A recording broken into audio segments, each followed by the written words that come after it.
love teaching. I feel like that's very much my vocation right now in my life. And I love that I am at a Catholic school. I've been at Catholic school my entire education. I even went to Marianist University for college. So Catholic school has been a really big part of my life. Throughout that time, I found very great teachers who I really felt like they loved me and they were giving their most authentic selves as an educator. And that was very inspiring. If I'm a teacher, I know that I could do the same. Nice job, that looks awesome. Good work. I'm gonna take your picture, okay? Smile. Beautiful, that looks so good. Can I see it? Nice job. And you got them to all connect on the sides and stuff? And did you work together on it? Yeah. That looks awesome. I helped Great him. work. You did good. On my drives home, I'm always just saying prayers of thanksgiving. It's wonderful to love your job. And as a first-year teacher, to know I have a lot of support from other teachers, from the administration, and just from my kids.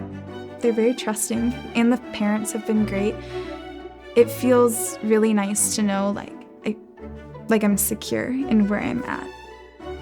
Routines, I think, are everything. So in regards to classroom setup and a conducive environment, I sat in the middle of this room before anything had been done and just looked around and was how do I want them to come in the morning?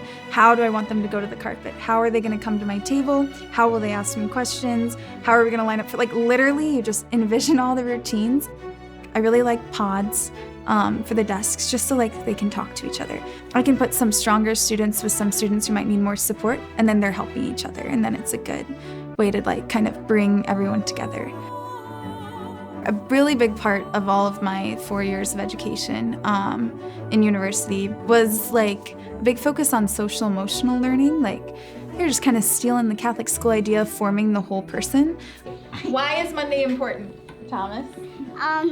It's when these people found this land. Well, not found it, but came to this land and they started living here and they met the Native Americans. Nice work. Kiss your brain. Nice job. Your mom had a baby, right? What's your baby's name? Peter. Peter. Congrats. Everyone, let's give James a wahoo. 1, 2, 3. We're realizing there's such a need for well-rounded individuals. We can't just have kids that pass state tests. We have to have kids that are emoting to people.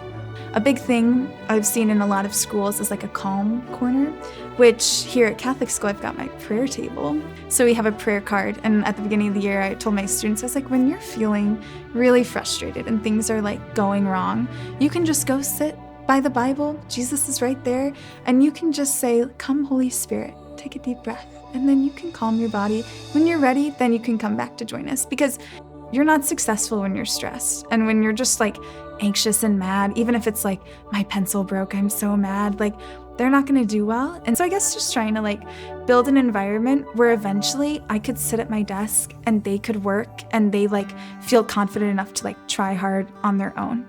They're comfortable, they're confident, and they will challenge themselves. Takes a lot of growth to get there, but it just starts with I can calm myself down, I can prepare myself to learn, I know I can do it, and then everything else kind of follows with that. When I first got to see the school, Father David let me he walked me through, and I looked at everything, and it's beautiful here. The artwork is stunning. Even just the classrooms are so pretty. I've never been in a school that's designed like this. And that was very striking to me. I think it's super unique to have these crazy paintings and religious paintings up in the hallways that the children get to see every single day. It's just very visually appealing, which I think is also motivating to me as a teacher to work harder and do my best. And what's pretty about it is it's all work that reflects God. It's of course it's gonna be beautiful. That's my kids' most interested topic. They love religion. When we do lessons in the classroom or when we go to CGS, they're just so excited. Then does St. Jude know his favorite color? Does he know Jesus' favorite? I don't know. If you get to heaven, you can ask him. I wonder what his favorite color is. These kids have been in CGS since 3-year-old preschool, 3 or 4, and so now they're 6 and 7. So it's been years, and they really know the program well. You know the work in the atrium where it's Jesus at the table, the Last Supper? Yeah, There's I 12. like the material. Yeah. I like that material. So that's great. That's very appealing to me as a Catholic teacher. Like, we aren't just introducing God, we're like talking about like why God does these things. You know, like we know God is Jesus. Like, it's great that we can kind of move deeper into things. As a Catholic educator, in any educator, your role is not just getting the students through the grade, it's getting them to heaven. And so as a teacher, especially in Catholic school where you can talk about that and you can openly pray with your students about getting them to heaven, like, that is your goal. So like everything that you do surrounds the goal of like forming the whole person in the effort to bring them closer to God, because God entrusted these children to you to be in your care. And like, that's all you can do is just care for them enough that like at the end of your life, he's going to see you and like that will be like a benefit to you. Like, you did good work, you know, like that's kind of all you can do is try to get them to heaven. Like, that's your goal in life. You can be a good student, but like you have to be a saint. So knowing like part of my job is like building saints and like helping saints grow, it's like a lot of pressure, but it's great because I have so much support. Like, God is right here helping me out. What does Epiphany mean to me? Epiphany is home. It's just a community, and it's hard to see where school ends, where the church begins. It's all together.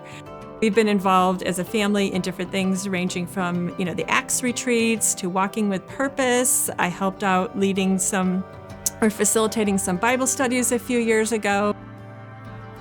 One thing that I tell parents each year when we have our introductory meeting at the beginning of the year is that, I have 3 goals. I'm going to love your child. I want to help them grow closer to God, and I want to help them be as successful as they can be academically. And if I can do those 3 things, I feel like I've succeeded. And I feel like this school gives me the opportunity to do those things. So that's probably one of my favorite things about Epiphany.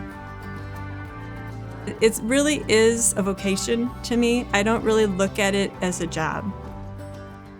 I have fun doing it. I have fun with the children. I love their smiles. They become my kids.